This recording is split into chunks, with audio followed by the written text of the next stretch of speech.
It sort of tackles a lot of issues like cyberbullying and, you know, anti-bullying, LGBT as well. So it's kind of a story about being true to yourself, but it's quite difficult because it's teenagers going through secondary school, high school. So it's all very like, you know, really wanting to be popular, wanting to be the cool kids, wanting to be the best that you can be, but at the same time there's a lot of sort It's of that sort of underlying... lovely look, isn't it, of how all these things to us now are so inconsequential, but like with these kids, with the students within the play, it's their entire world. So it's whether or not there's a picture posted of you looking fat, or one of you eating, one of you peeing in the toilet. There's a recording thing of that. That sounds a lot more sinister than it should. I am aware. But no, there's one bit where they've recorded the girl going to the loo, and just how that mortifies her. So it's to us so inconsequential because we've done a lot worse in our lives now. But as a teenager, how it sort of socially destroys you, isn't it?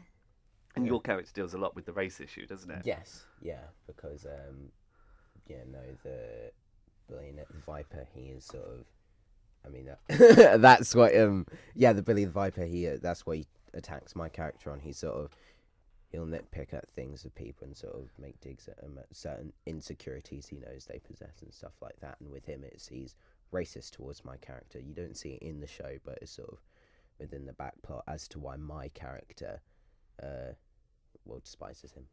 And sort of the interesting thing as well is the actual character that is the bully isn't actually racist, but because that's where he can go for that character for, the same as it's where he can go with your character being in the wheelchair. Do you know what I mean? It's not that necessarily that he's going, I have a prejudice against that, but he finds the weakness in each one of them, which of course he's able to do because he hides behind a computer screen, which again, as you see with the internet trolls and everything, everyone becomes a keyboard warrior because they don't have to deal with the consequence, which is quite interesting and especially so relevant today with the realms of Snapchat, Instagram. I mean, it was really interesting actually. We were on the coach on the way over yesterday. We've been very lucky because we came over on the Seacat, and we've been very lucky because the Steam Packet company has sponsored us, which again allows us to be able to come to the island. But it was interesting. They were playing a game, and bear in mind the age group of their cast, called Democracy. Yes. Which horrified me, literally horrified me, and it's all based around this idea that you're in a WhatsApp group, is it? Explain the rules, Cal. So in Democracy, you're in a WhatsApp group chat, and basically throughout the game, people are voted out of the group chat, and each round a person casts their votes, and sometimes there'll be different factors like, oh, this time is a double elimination or stuff like that. But it's basically just a game of voting people out or voting out who you think that you are and all this kind of stuff. Who's the most popular?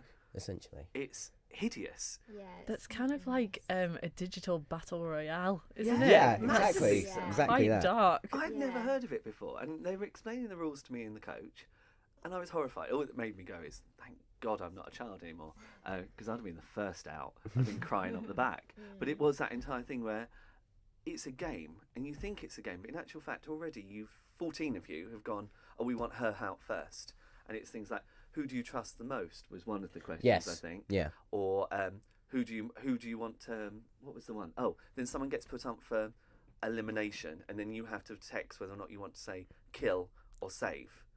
And I was horrified. And absolutely, me and Winnie, who's another one of the cast members, just sat at the front going, and these are nice people. What's gone? And you think if that's happening in group friends and people that actually do like each other, how dangerous is that now with that entire internet cyberbullying side? I mean, it is, again, it's that lovely thing. When I was a kid, you were always told sticks and stones may break your bones, words never hurt you. My nan used to sing it to me all the time, mainly because she was the one who used the words. But generally, on a whole of it, we could go home and you can shut off. Yeah. They don't anymore. Yeah. And you see that with your characters. Yeah, massively so. And I think it is that whole internet trolls. What's the best way of getting a reaction out of someone? And these days, unfortunately, it is, whether you're at home, at school, wherever, it can follow you, and that's what is kind of raised. And as Owen said, it's not that the Viper has any particular issues with these people, and actually they're friends with quite a lot of the people, but it's about craving that attention and wanting to be that person that everyone's talking about. So it's I mean, it sounds quite dark. I never really Yeah. thought of it that But way. it is, I mean, the interesting thing is because it was done on Broadway first. They played it off Broadway before they came over, and then we were lucky enough. We were offered the first chance to do the British premiere, which we did in, was it March. We did March this year with huge success. But it was quite interesting, especially looking at the script originally was set in America. So it had a lot of American terminology, and the characters were all supposed to be slightly younger.